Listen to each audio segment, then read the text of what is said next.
Buenos días, gracias por la invitación. Van a ver que en la medida en la que vamos hablando de las charlas van a ver algunas cosas que se van a repetir, que comentó el doctor Moya, que va a comentar el doctor Arellano, pero principalmente esta charla está enfocada en aquello que va más allá de la dermatitis. O sea, yo no les voy a hablar de dermatitis, les voy a hablar de lo que afecta a los pacientes que tienen dermatitis. Entonces, vamos a hablar de enfermedades asociadas a la dermatitis atópica. Entonces, como ya lo comentaron, la dermatitis atópica es una enfermedad que tiene varias características. No es una enfermedad cutánea, es una enfermedad sistémica. Eso quiere decir que el paciente con dermatitis está comprometido de cuerpo completo.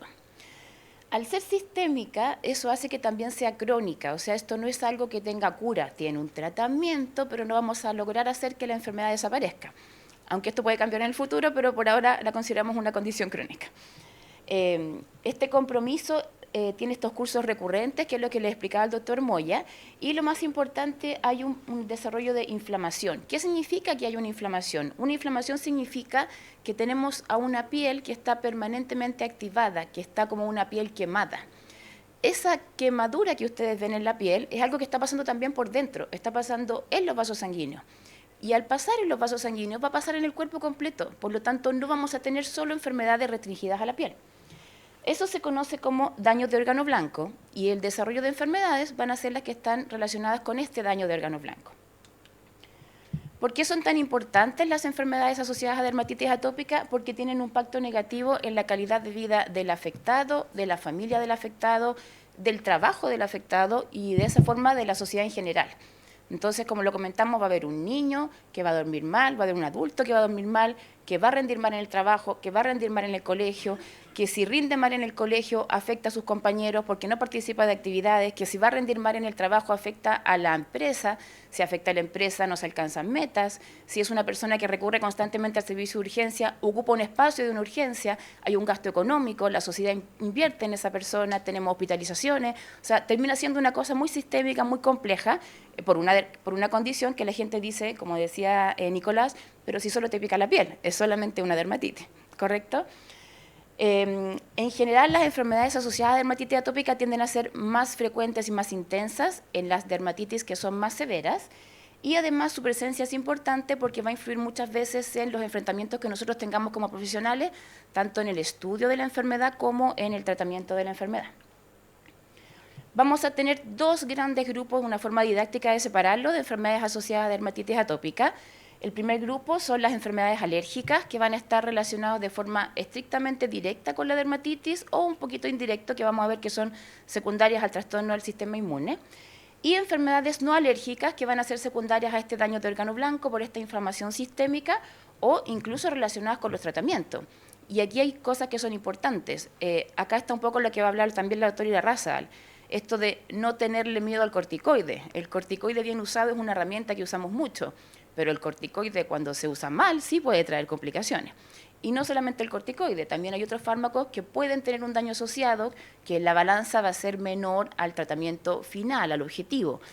Pero son cosas que implican que tú tienes un riesgo de eventualmente tener alguna complicación, como lo hablamos recién de esto de inmunomodular o inmunosuprimir, puede hacer que el sistema inmune también tenga otras cosas. Entonces, vamos a hablar del primer grupo, que son las enfermedades alérgicas. Las enfermedades alérgicas se van a englobar bajo este gran concepto que se llama marcha atópica o marcha alérgica, que probablemente sus tratantes les han comentado. ¿Qué es la marcha alérgica? La marcha alérgica en el fondo es como una gran carretera donde los pacientes alérgicos pueden entrar y seguir el camino y desarrollar todas las enfermedades alérgicas o salir de la carretera cada cierto tiempo y volver a entrar con otra manifestación. Por ejemplo, nazco con dermatitis atópica, mi dermatitis atópica se recupera, pero a los 15 años aparece un asma. O nazco con una alergia alimentaria, luego hago dermatitis, sigo con rinitis, termino con asma y soy un paciente alérgico de por vida. Ahora, esta marcha atópica puede o no ser secuencial entre sí, o sea, tener una de las condiciones no significa que necesariamente las voy a tener las cuatro, y lo que sí está definido es que es más importante cuando hay antecedente genético, este concepto de atopia, o sea, el concepto de tengo una predisposición genética o familiar a desarrollar alguna enfermedad alérgica, esa es la definición de atopia. Las prevalencias, como le comentó Nicolás, varían con la edad. Esto finalmente es el clásico esquema de marcha alérgica o marcha atópica. Si se van a dar cuenta, ¿cuál es el puntero? Oh, ¿Pero esto que se apagó? No, es que en los primeros años de la enfermedad vamos a darnos cuenta que lo que más tiende a prevalecer es la dermatitis atópica, la alergia alimentaria. Pero fíjense qué pasa después de los 5 años. Comienza a aumentar la rinitis alérgica y la rinitis alérgica tiende a persistir en el tiempo. Alrededor del año también aumentan los casos de asma. Asma tiende a ser muy importante y después disminuye, pero no disminuye tanto. O sea, ya se desarrollan pacientes que son crónicos. Entonces vamos a tener esto. Nací con dermatitis, tenía una alergia alimentaria asociada, me transformé en rinitis, seguí como asma o no tuve ningún problema y a los 50 años me apareció una dermatitis atópica. O un adulto que debutó con una alergia alimentaria a los 30 años o un paciente que simplemente debutó con asma a sus 15 años. Entonces, este camino son las enfermedades relacionadas con dermatitis atópica en lo que es la marcha. Muy sutilmente vamos a ver estas enfermedades porque el curso no está dirigido a esto, pero es para que tengan las medidas básicas, ¿ya? En general, la alergia alimentaria es un gran tema. Todo el mundo piensa que es alérgico porque comí mucho chocolate y me enronché, porque hay algunos alimentos que me caen mal, porque tiendo a enroncharme cuando ingiero algún alimento, pero no todo es alergia alimentaria. Existen también las intolerancias, existen también algunas condiciones genéticas que simulan alergias alimentarias y particularmente la asociación con dermatitis atópica se da en aquellas dermatitis atópicas severas o al menos moderadas. Muchos pacientes quieren que de inmediato se les hagan los test cutáneos de inhalantes, de alimentos, porque seguro que esta alergia es por algo que estoy comiendo o por algo que me está tocando. Y la relación, si bien existe, no es tan alta como uno tiende a pensar por las manifestaciones. La mayoría debutan antes de los 2 años y alcanzan tolerancia en general entre los 5 y los 7 años. Es una de las formas de alergia que el sistema inmune logra madurar, logra tolerar y a veces desaparecer. Los alergenos más frecuentes en el grupo pediátrico son estos 6, que tienen que ver con los alergenos a los que estamos expuestos durante los primeros años de vida. O sea, principalmente huevo, leche, posteriormente maní y pescado, y luego soya y trigo. Ese muchas veces es el motivo por el cual el pediatra les dice todavía no maní, todavía no huevo, tienes que esperar a cumplir los años, ¿ya? El maní también se habla mucho por el tema de los accidentes, la aspiración. Entonces uno dice, pero es que el niño no come maní, ¿cómo va a ser alérgico al maní? Bueno, el chocolate de leche en Chile tiene maní, el aceite tiene maní. Lo mismo pasa con la soya. Cada vez que ustedes lean lecitina en una etiqueta, eso es soya. Entonces, en realidad estamos comiendo cosas que nos hacen alérgicos sin saber qué somos. ¿Cómo se va a manifestar una alergia alimentaria? Lo más básico, que tengan síntomas digestivos, o sea, la persona tiene diarrea, se le pueden hinchar los labios, los párpados, hacen urticaria, pero también es importante considerar que afectan el crecimiento, o sea, son niños que, por ejemplo, tienen 2 años, pero tienen talla de 1 año y medio. Y también pueden ser causales de crisis de dermatitis, o sea, un paciente que se nos descompensa continuamente, pese a que está haciendo todo, quizás uno pensaría que puede haber alguna alergia alimentaria asociada. ¿Qué pasa con la rinitis alérgica? La rinitis alérgica es poco frecuente en lactantes, tiende a ser más importante en la segunda parte de la infancia, es más frecuente después de los 5 años y es una de las condiciones que más tiende a persistir, sobre todo en la adolescencia y en la adultez. Lo más frecuente en los pacientes pequeños es que estén alérgicos o se hayan sensibilizado a aquellas cosas que viven dentro de mi hogar, que son las cosas que se llaman alergenos intradomiciliarios. En este caso, lo más importante son los ácaros del polvo y algunos hongos que también viven dentro del hogar. Y en una segunda instancia vamos a tener los extradomiciliarios, que es cuando ya empezamos a tener más contacto con el ambiente. Entonces ahí van a aparecer los pólenes, los pastos, los árboles, las malezas, las cosas en las que tenemos un contacto más externo. Y finalmente rinitis, al igual que dermatitis, también siempre puede o no tener una compañera que es el compromiso ocular. O sea, la rinoconjuntivitis alérgica también cae dentro de este subgrupo de enfermedad. La tercera importante es el asma. El asma es una enfermedad compleja porque es muy difícil de diagnosticar en edad pediátrica pequeña. Ustedes quizás han escuchado a los pediatras hablar del SBO o del SBOR, que es el síndrome bronquial obstructivo, que puede o no ser recurrente. Finalmente, esto puede ser un aviso de un asma, pero para poder hacer el diagnóstico de asma se necesitan ciertos exámenes en donde el paciente tiene que cumplir órdenes, toma aire, sopla, retiene el aire, vuelve a soplar. Entonces uno puede hacer un diagnóstico presuntivo y cuando la persona ya pueda seguir órdenes, hacer el diagnóstico definitivo. Pero es una condición que podemos tener desde un niño de 8 meses, 10 meses, que tiende a tener infecciones respiratorias recurrentes. Puede o no coexistir con rinitis alérgica, con rinoconjuntivitis alérgica y, por supuesto, con dermatitis atópica y alergia alimentaria. Hay otras enfermedades alérgicas que vamos a considerar como un grupo que son menores, porque son enfermedades que estamos recién conociendo o porque todavía falta mucho por conocer al respecto a ellas. Tenemos el síndrome de alergia oral. El síndrome de alergia oral es cuando tenemos manifestaciones de alergia alimentarias, pero limitadas a la boca. O sea, son personas que van a tener hinchazón de los labios, picazón de los labios, o de la lengua, o de la garganta, o del paladar, pero que no hacen síntomas en otra ubicación. Tenemos la esofagitis eosinofílica, que es muy parecido a lo que pasa en el síndrome de alergia oral, pero esto está en el esófago. Y como el esófago es interno, no vamos a tener manifestaciones visibles. Entonces son pacientes que van a tener reflujo, van a tener carraspera, puede que sean vomitadores, que en el fondo les digan que tienen una gastritis o una úlcera permanente, y en realidad lo que tienen es que hay unas células que se llaman eosinófilos que están atacando el esófago porque hay una patología alérgica que no se ha diagnosticado. También tenemos los grupos cutáneos no relacionados, no directo con dermatitis atópica. Acá tenemos la dermatitis de contacto, que vamos a tener dos grandes grupos, la dermatitis de contacto alérgica y la irritativa. ¿Cuál va a ser la diferencia? La dermatitis de contacto alérgica es donde hay un desarrollo de una respuesta inmune. Yo tengo contacto con una sustancia, esta sustancia hace que mi sistema inmune la reconozca y la ataque, por lo tanto, cada vez que yo esté expuesta a esa sustancia voy a tener una reacción. Lo más frecuente, por ejemplo, es la alergia al níquel, que quizás alguno de ustedes tenga. La dermatitis de contacto irritativa, en cambio, es que como nuestra piel viene con un daño, viene con esta inflamación previa, cuando yo esté expuesta a algún agresor, ese agresor me puede hacer más daño. Probablemente lo que a todos nos pasó en la pandemia, lavándonos las manos con alcohol. ¿Ya? El tema del alcohol gel, el tema de los jabones, finalmente hacen que uno piense que tiene una reacción alérgica, pero en realidad es una reacción irritativa. Y también tenemos como un subgrupo importante la dermatitis de manos. La dermatitis de mano por sí sola se considera una enfermedad, porque al igual que la dermatitis facial, la mano es lo que uno usa para comunicarse con el resto. Tú das la mano, la gente te mira las manos, trabajas con tus manos, por lo tanto es una enfermedad que por sí tiene un impacto social mayor.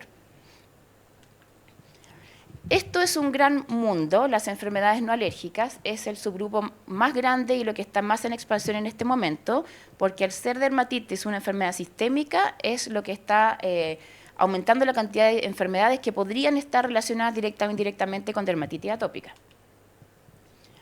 Del primer subgrupo vamos a hablar de las enfermedades cutáneas. Aquí vamos a tener condiciones que comparten una condición genética con dermatitis atópica, o sea, podrían ser parte de la dermatitis atópica, podrían ser el inicio de la patogenia de la dermatitis atópica o una consecuencia de la dermatitis atópica. ¿Y qué es lo que va a haber en estas condiciones? Va a haber una alteración de la barrera cutánea y como la barrera cutánea no funciona y lo que es una barrera, vamos a perder agua. Como perdemos agua, la piel está seca, como la piel está seca es más fácil que se irrite, como se irrite la rascamos y comienza el círculo vicioso que ya comentamos. El primer gran subgrupo son las ictiosis. Las ictiosis en general son un grupo genético de condiciones donde hay alteraciones de varias proteínas que forman parte de la piel, que la más conocida es la filagrina. Estos pacientes tienden a tener aumento de la queratinización, eso quiere decir que desarrollan capas de piel una sobre otra, y estas capas no son capaces de pegarse entre sí, como que les falta ese cemento que uniría los ladrillos. Entonces van a descamarse. Como se descaman, la escama pica, como la escama pica se rasca y nuevamente tenemos el círculo vicioso. ¿Ya? Existe una ictiosis que es la ictiosis vulgar y esta ictiosis en particular, que además de ser una de las más frecuentes, es un factor de riesgo y también es parte de los criterios de diagnóstico de dermatitis atópica, por eso la estamos comentando. Esto es algo que probablemente la mitad de acá tenemos. Si yo levanto quién tiene granitos en la cara o quién tiene granitos en los brazos, la mitad de ustedes va a levantar los brazos, ¿ya?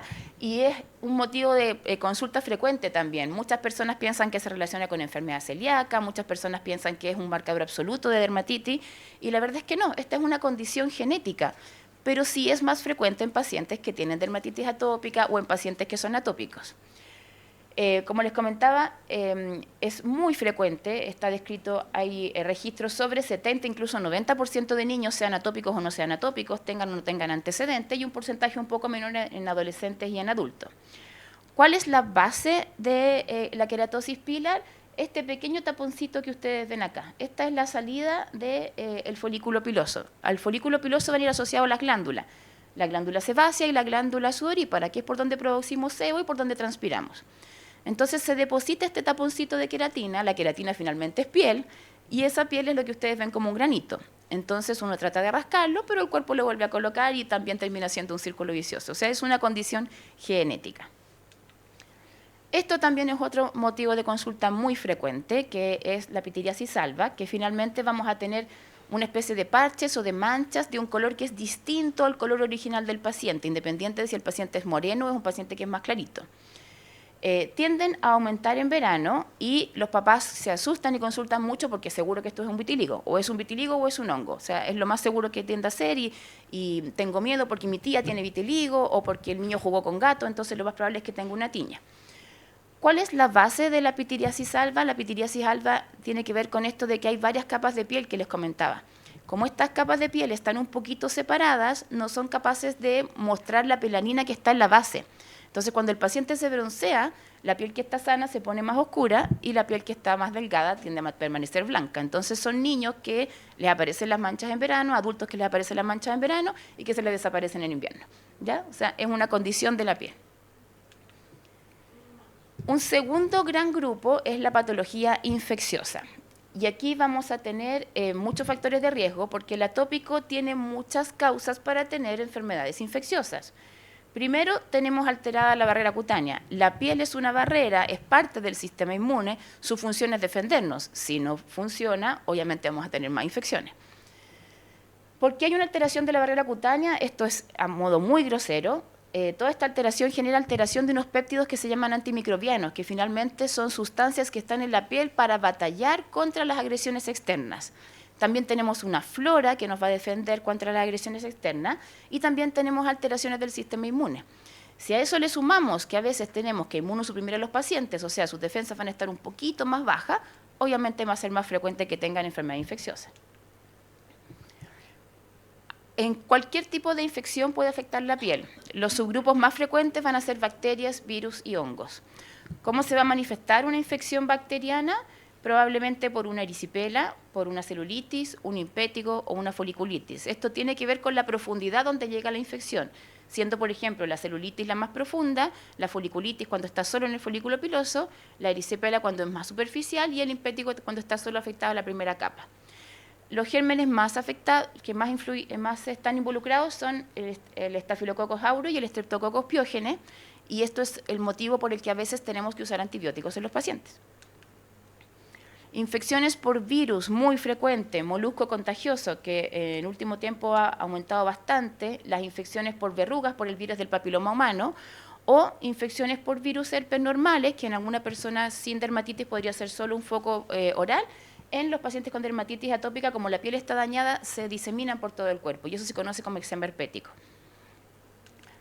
También tenemos infecciones por hongos. Infecciones por hongos van a ser por parte de nuestra propia flora que se aprovecha de algunas situaciones como estrés, mala alimentación, mal dormir, y vamos a tener foliculitis o eventualmente infecciones como cualquier persona, una tiña, una infección en las uñas, una infección en la piel. ¿Cuáles son las infecciones extracutáneas? Cualquiera. Un paciente que tiene una inflamación sistémica va a tener más infecciones sistémicas. Lo que pasa en la piel también puede pasar en el pulmón. Entonces podemos tener sinusitis, otitis, neumonía, eventualmente pacientes pueden hacer incluso meningitis. Van a tener más infecciones gastrointestinales, van a tener más infecciones geniturinarias y también vamos a tener un mayor uso de antibióticos. Esto, por ejemplo, es una de las causas que Nicolás les comentó recién como gastos indirectos de la dermatitis, ¿ya? O sea, la presencia de estas otras enfermedades. Enfermedades metabólicas, este es un gran subgrupo, es una patología muy frecuente porque de las enfermedades metabólicas se nos muere la gente se muere de diabetes, se muere de infartos, se muere de accidentes cardiovasculares y hoy se sabe que todo esto tiene que ver con una inflamación de los vasos sanguíneos.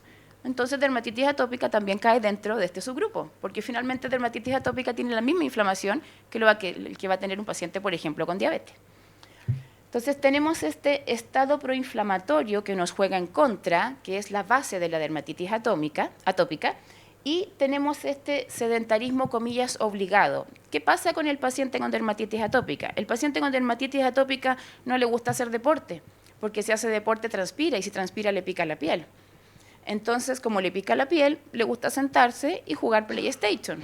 Y mientras está jugando PlayStation, se come 2 McDonald's o 4 hamburguesas, y después mira por la ventana y hace sol, entonces mejor me quedo acá.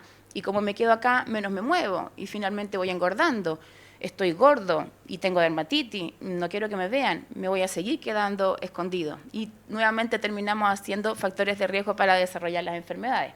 Esos pacientes se deprimen, dejan de tener contacto social, caen en vicios, por ejemplo, alcohol y tabaco. Alcohol y tabaco son factores de riesgo para las otras enfermedades metabólicas y además no duermen bien, porque cuando se acuestan, no me quiero acostar, porque sé que me va a picar la piel, sé que no voy a poder dormir, entonces mejor me quedo haciendo cualquier cosa. Y como decía también Nicolás, al otro día no me puedo despertar, entonces falto al trabajo.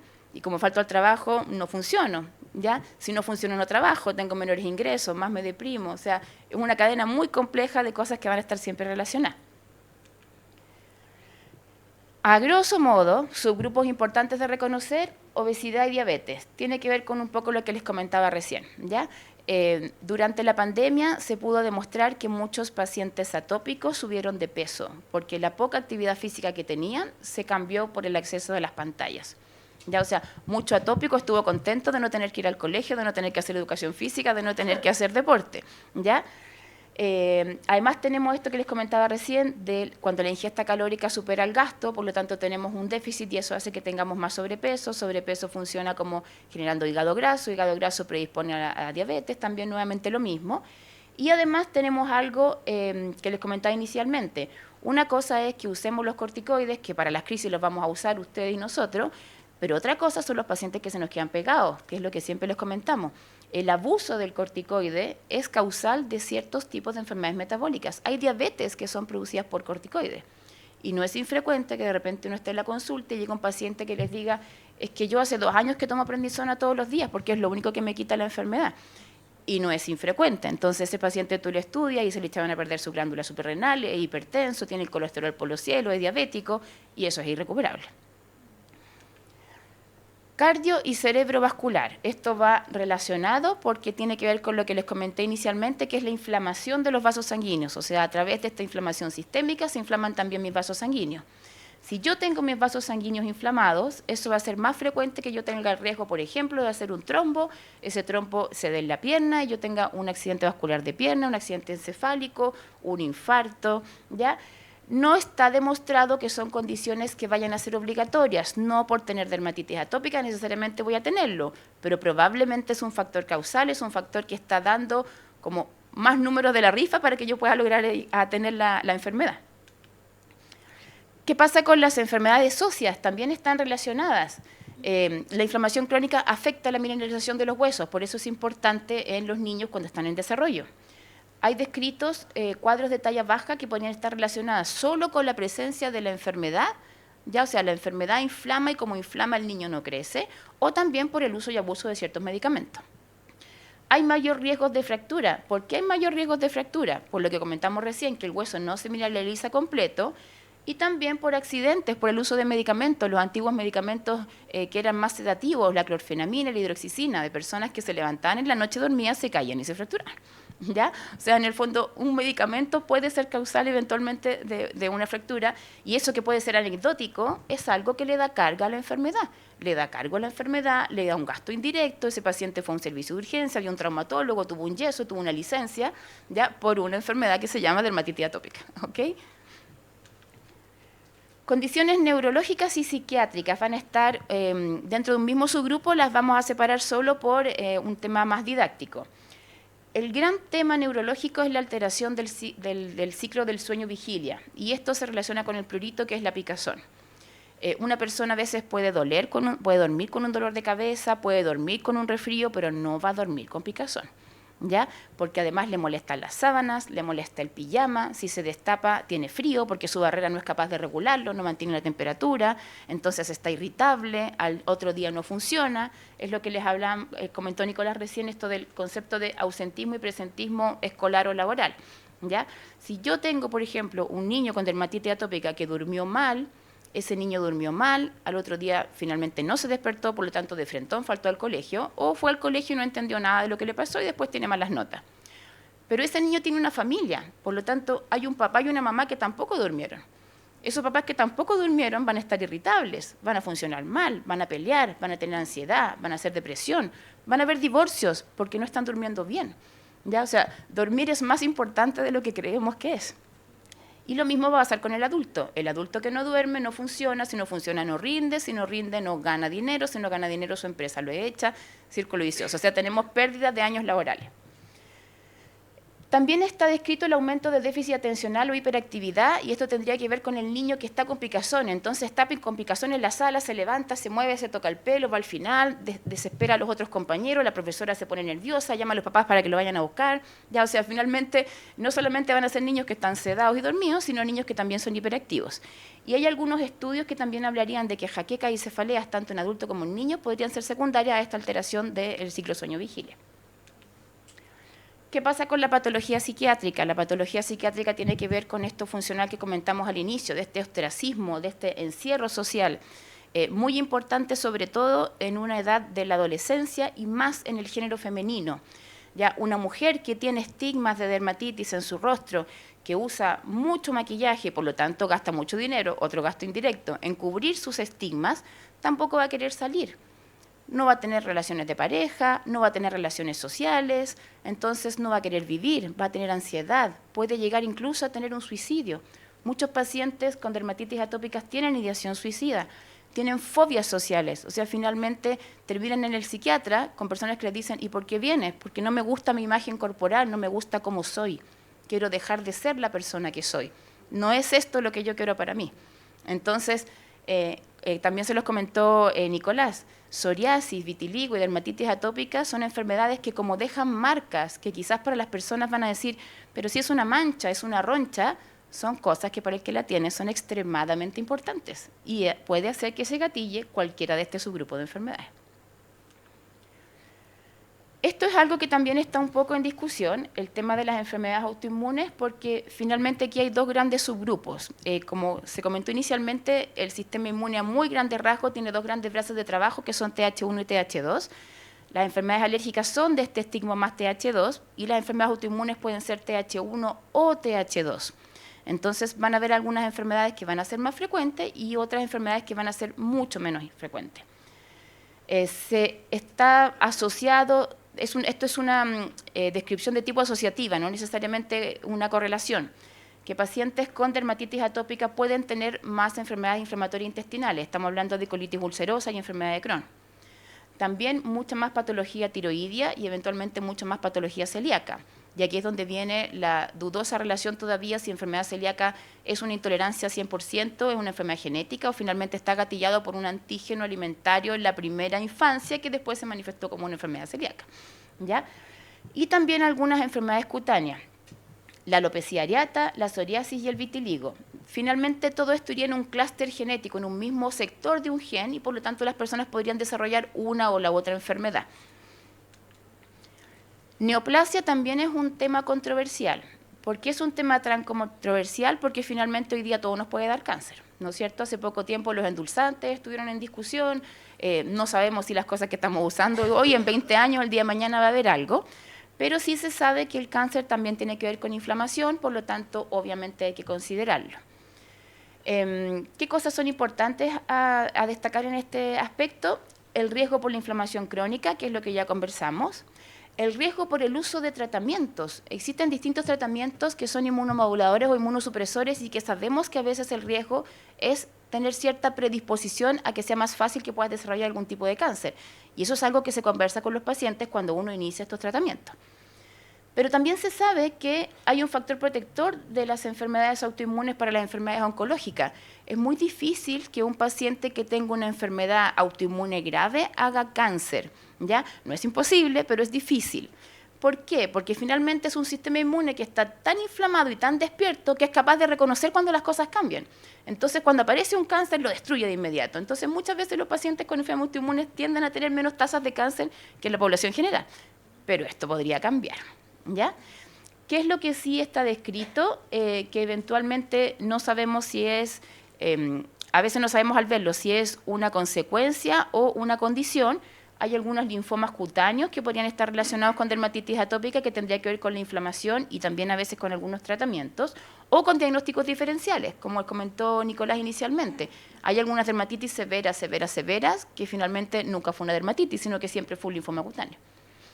Y por el otro lado, sí esto está hasta aquí relativamente demostrado que no sería un factor de riesgo para tumores de órganos sólidos, o sea, próstata, mama, pulmón, dermatitis atópica, no influiría en ese tipo de cáncer. Esto un poco para finalizar, es también lo que se comentó en la clase anterior. Dermatitis atópica es una enfermedad crónica con muy altos gastos económicos. Los gastos directos, el tratamiento, los exámenes, las atenciones, los servicios de urgencia, las complicaciones. Y los gastos indirectos derivados de todo lo que comentamos y además de la menor producción laboral. ¿Ya? El tema de la discapacidad, que también ya lo hablamos, y también que es una enfermedad no solamente personal y familiar, sino que también es una enfermedad social. Y va ahí la llamada a lo que se está haciendo ahora de que ustedes como pacientes también nos ayuden a visibilizar lo que significa tener dermatitis atópica. Entonces, como conclusión, la dermatitis atópica es una enfermedad que tiene estas características básicas: cutánea, inflamatoria, crónica, sistémica y recurrente. Sabemos que ya es causal y que está relacionada con distintas enfermedades que son o no alérgicas. Es una enfermedad sistémica, personal, familiar y social, y aquí tiene la importancia también de un manejo multidisciplinario. Hoy los dermatólogos trabajan con inmunólogos, trabajan con gastroenterólogos, con broncopulmonares, con oncólogos, con reumatólogos, porque finalmente está afectando distintas áreas del cuerpo de la persona. Y creo que esa es la última diapositiva. Así es.